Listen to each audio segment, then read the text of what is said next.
Hello Santosh, బాగున్నావారా? ఎలా ఉన్నావు? బాగానే ఉన్నానురా. నువ్వెలా ఉన్నావు? నేను బాగానే ఉన్నానురా. అవును, వచ్చిన విషయం మర్చిపోయాను. నీకు 2 సంవత్సరాల కింద నేను 2 లక్షలు అప్పు ఇచ్చాను కదరా. ఫోన్లో చెప్పాను కదా 2 నెలల కింద.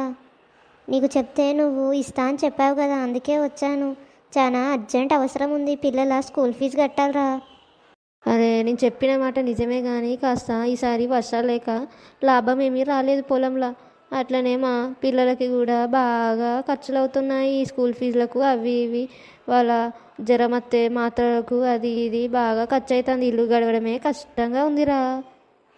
అయ్యో, అంతకుముందు 2, 3 సార్లు అడిగినప్పుడు కూడా ఇట్లనే చెప్పినావు కాదురా. నువ్వు నా ఫ్రెండ్ అని నీకు నేను ఇచ్చిన, నువ్వు నీ మాట నిలబెట్టుకోవాలి కదరా. కొద్దిగా అర్థం చేసుకో నువ్వు కూడా.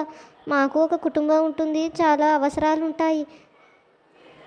మళ్ళీ 2-3 నెలల తర్వాత రారా, అప్పటి వరకు పైసలు అడ్జస్ట్ చేసి ఇస్తారా. ఇప్పుడైతే చేతిలో ఒక్క రూపాయి కూడా లేదు. అయ్యో, నువ్వు చెప్తేనే కాదురా, అంత దూరం నుంచి నేను వచ్చినాను పైసలు ఇస్తా అంటేనే. ఇప్పుడేమో ఇట్లా మాట్లాడతాను. ఎప్పుడు అడిగినా ఇట్లనే అంటాను. అసలు ఎప్పుడు ఇస్తావు ఏంది అసలు? అబ్బా, నువ్వేమన్నా చేసుకోరా, నా దగ్గర ఒక్క రూపాయి లేదు. ఇక నేనైతే ఇప్పట్లో అయితే నీకైతే ఇయ్యలేను, నీ అప్పు కట్టలేను. ఇక నువ్వేం చేసుకుంటావో చేసుకో ఇక. అరే కిషోర్, నాకు చాలా డబ్బులు అవసరం అయ్యాయిరా. అందరినీ అడిగి చూశాను. అసలు వ్యాపారంలో చాలా నష్టం వచ్చింది. ఈసారి పంట కూడా పండలేదు ఏమీ. అసలు నువ్వే నాకు సహాయం చేయాలి. ఊళ్ళో నేను 2 లక్షలు అప్పు పడ్డానురా షావుకార్కి. నన్ను అవమానిస్తున్నాడు. రోజు వచ్చి ఇంటికి నేను తట్టుకోలేకపోతున్నాను. నువ్వు ఒక్కడివేరా నాకు సహాయం చేసేవాడివి. నువ్వేరా నా మిత్రుడివి. నువ్వు తప్ప ఎవరున్నారా నాకు సహాయం చేసేటోడు?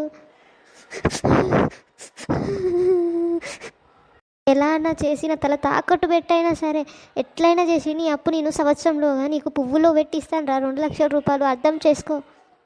అరే ఏంట్రా నువ్వు ఇన్ని చెప్పాలారా నాకు? నీకు 2 లక్షలు కావాలంటే నేను ఇయ్యనారా? నువ్వు నా మిత్రుడివి. నీకు కష్టం వచ్చినప్పుడు ఆదుకోవడం నా బాధ్యత. నేను కష్టాల్లో ఉన్నప్పుడు నువ్వు కూడా నాకు సహాయం చేయడం అది నీ బాధ్యత. దానికెందుకురా ఇంతగానం చెప్తున్నావు? నా మీద నీకు నమ్మకం లేదారా? నీకు కావాల్సింది 2 లక్షలే కదా, ఇచ్చేస్తాలే. చాలా సంతోషం రా, నేను నీకు రుణపడి ఉంటాను. ఇప్పుడే పోయి తీసుకొస్తాను రా డబ్బులు. ఇదిగోరా డబ్బులు, నువ్వు అడిగిన 2 లక్షలు. చాలా చాలా థ్యాంక్ యూ రా. నేను రుణపడి ఉంటాను. నీలాంటి మిత్రుడు దొరకడం నా అదృష్టం. సరేరా, నేను బయలుదేరుతున్నాను. వాళ్ళకి అప్పు కట్టాలి కదా. అసలే నా పరిస్థితి బాగాలేదు. నేను వెళ్ళొస్తా ఇక. సరేరా, జాగ్రత్తగా వెళ్ళు. వెళ్ళాక ఫోన్ చెయ్యి. సరేరా. అయ్యో ఏంటండి, మీ స్నేహితుడికి 2 లక్షల రూపాయలు అంత పెద్ద మొత్తాన ఇచ్చారు. కనీసం ఒక ప్రామిసరీ నోట్ అయినా కానీ, ఒక సాక్షి సంతకమైనా కూడా పెట్టించుకోలేదే. ఎలా అండి? అయ్యో, నాకు చాలా చిన్నప్పటి నుంచి నాకు తెలుసు సంతోష్ గురించి. తను నన్ను ఎప్పుడూ మోసం చేయడు. మా మధ్యలో ఎందుకు ఇంకొక వ్యక్తి సాక్షి సంతకము, ప్రామిసరీ నోట్లు? నాకు వాని మీద బాగా నమ్మకం ఉంది. వాడు ఎలాగైనా నా డబ్బులు తీరుస్తాడు. అయినా మంచిది, ఒకసారి సాక్షి సంతకం పెట్టించుకుంటే మంచిదండి. అన్నీ చెప్పకు సుమతి, నాకు తెలుసు మా స్నేహితుడు ఎలాంటి వాడో. ఏంటి చెప్తే అర్థం అవ్వట్లేదా? ఇక నా దగ్గర డబ్బులు లేవు, నేను ఇవ్వలేనని చెప్పాను కదా. ఇంకా ఎందుకు ఇక్కడనే కూర్చున్నావు? వెళ్ళిపోవచ్చు ఇక నువ్వు. చాలా బాగా బుద్ధి చెప్పావురా, నేను నమ్మినందుకు. ఏమైందండి? ఉల్కరు పలకరు, డబ్బు తీసుకొచ్చారా? ఏంటండి ఖాళీ చేతులతో వచ్చారు? పిల్లల ఫీజు కట్టాలని తెలుసు కదా, రేపే లాస్ట్ రోజు. లేకపోతే మళ్ళీ స్కూల్కి పంపించలేము, ఏ పరీక్షలు రాయనియరండి.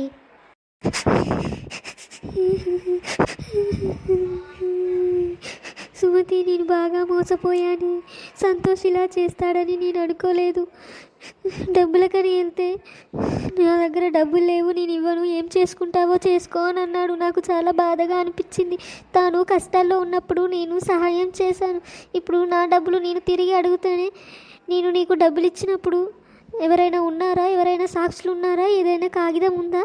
ఇప్పుడు ఇవ్వకపోతే ఏం చేస్తావో చేసుకో అని అన్నాడు. సుమతి, నువ్వు చెప్పిన మాట నేను అప్పుడే వినుంటే బాగుండు. నా స్నేహితుడు కదా, ఇలా చెయ్యడేమో అని అనుకున్నాను. కానీ చాలా మోసం చేశాడు. నేను ఆ బాధను తట్టుకోలేకపోతున్నాను. హాయ్ ఫ్రెండ్స్, నేను ఒకటి మీ అందరికీ చెప్పాలనుకుంటున్నాను. ఇలాంటి సంఘటనలు మీకు కూడా ఎప్పుడో ఒకప్పుడు మీ జీవితంలో జరిగే ఉంటాయి కదా. వాళ్ళకు అవసరం వచ్చినప్పుడు మంచిగా డబ్బులు అడుగుతారు, కానీ మళ్ళీ ఆ డబ్బులు మనకి కావాల్సి వచ్చినప్పుడు మాత్రం ఇవ్వరు. అలా తిప్పించుకుంటూనే ఉంటారు. అందితే జుట్టు అందకపోతే కాళ్ళు. ఈ కలికాలం ఇది. అసలు ఎవరిని నమ్మేటట్టు లేదు. నేను అందరి గురించి చెప్పట్లేదు. కొంతమంది చాలా వరకు ఇలానే ఉన్నారు మనుషులు. అవసరం వస్తే వాడుకుంటున్నారు, తర్వాత అవసరం తీరాక మళ్ళీ వాళ్ళను పట్టించుకోరు. వాళ్ళకి అవసరానికి డబ్బులు అయితే అడిగినప్పుడు చాలా సుతుమెత్తగా తీయని మాటలతో బతిమిలాడి కాళ్ళు మొక్కి దండాలు పెట్టి మరీ తీసుకెళ్తారు. కానీ ఆ డబ్బులు మళ్ళీ మనము వెనక్కి తీసుకోవాలంటే మనము దండాలు పెట్టి బతిమిలాడాలి. అయినా కూడా అవి రావు. అందుకే మీరు ఎవరికైనా డబ్బులు ఇచ్చేటప్పుడు చాలా జాగ్రత్తగా వ్యవహరించండి. ఎందుకంటే డబ్బులు ఎవరికి ఊరికే రావు కదా. మీరు కూడా ఎప్పుడు ఎవరి చేతిలో మోసపోకండి. ఎందుకంటే ఈ కలియుగంలో చాలా వరకు మనుషులు విషంతో నిండి ఉన్నారు. పైకి తీయగా మాట్లాడిన వాళ్ళ గొంతులో, వాళ్ళ శరీరం మొత్తాల విషమే ఉంది. వాళ్ళ ఆలోచనలలో విషము, వాళ్ళ ప్రవర్తనలో విషము. ఎవరిని నమ్మేటట్టు లేదు. మేలిపండు కూడా చాలా మంచిగా బయటికి కనిపిస్తుంది, కానీ లోపల పొట్ట విప్పి చూస్తే అన్నీ పురుగులే ఉంటాయి. ఇప్పుడు మనుషులు కూడా అలాగే ఉన్నారు. నేను అందరి గురించి చెప్పట్లేదు, కానీ కొంతమంది మనలోనే ఉన్నారు. అలాంటి వాళ్ళు మనకి కనబడరు, కానీ వాళ్ళు కనిపించినప్పుడు వాళ్ళతో జాగ్రత్తగా ఉండాలి. సరే ఫ్రెండ్స్, మీరు కూడా ఇలాంటి మంచి మంచి వీడియోస్ చూడాలనుకుంటే మన ఛానల్ని సబ్స్క్రైబ్ చేసుకోండి. మీకు తెలుసు కదా మన ఛానల్ పేరేంటో, అదే మన హెచ్వి కార్టూన్ క్రియేషన్స్ అండి. కిందన్న బెల్ ఐకాన్ని క్లిక్ చేయండి. అప్పుడు మీకు నోటిఫికేషన్స్ వస్తాయి. నేను కొత్త వీడియోస్ అప్లోడ్ చేసినప్పుడు మీరు చూడొచ్చు. మీ సపోర్ట్తోనే నేను ఇలాంటి మంచి మోటివేషన్ వీడియోస్ చేయగలనండి. Thank you. సబ్స్క్రైబ్ చేస్తారని అనుకుంటూ సెలవు తీసుకుంటున్నాను.